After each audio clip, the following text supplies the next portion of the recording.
Hi everybody, Cynthia here. I am back with another project share. This is a Pinterest inspired collaboration project I do with my friend Misha at Scraps&Things1. Hi Misha.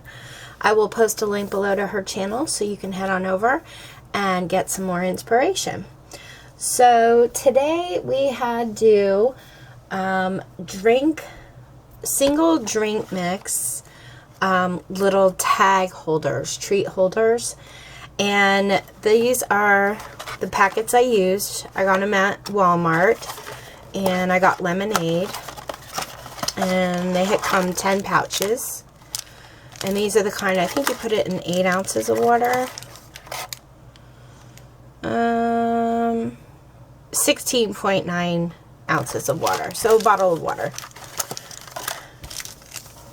And the stamp set I used is this one here, and I purchased this on eBay like a long time ago. I used the sentiment lemonade, I used some of the lemons, and I used this mason jar glass with the lemons here. And I followed a tutorial by Kitchen Table Stamper, and she did the video for split close stampers. I will post a link below to the tutorial as well, but these are what they look like, and I found them on Pinterest. She completely and totally inspired me. I think these are so adorable, and these are how mine turned out.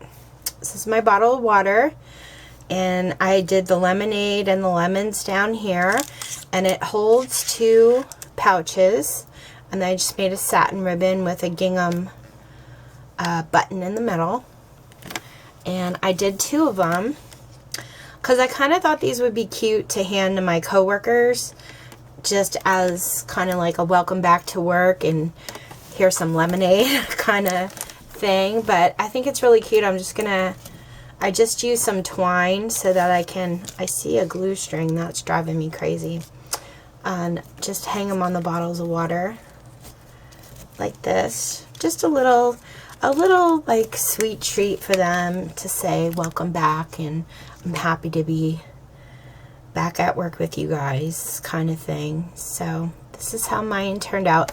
The tutorial is super simple, easy to follow. I did green and white gingham paper, and you can see it creates like a dimensional pocket so that you can fit 2 in. You may actually, I mean, you might be able to fit more, I don't know, but I think 2 is plenty. Let's see if you can do 3. Yeah, you can, but it kind of bows it out. So I think it's actually just the perfect size for 2. And I will post the link below to her tutorial so that you guys can check it out. Anyway, thank you guys so much for watching. If you have any questions, let me know. Take care and happy crafting.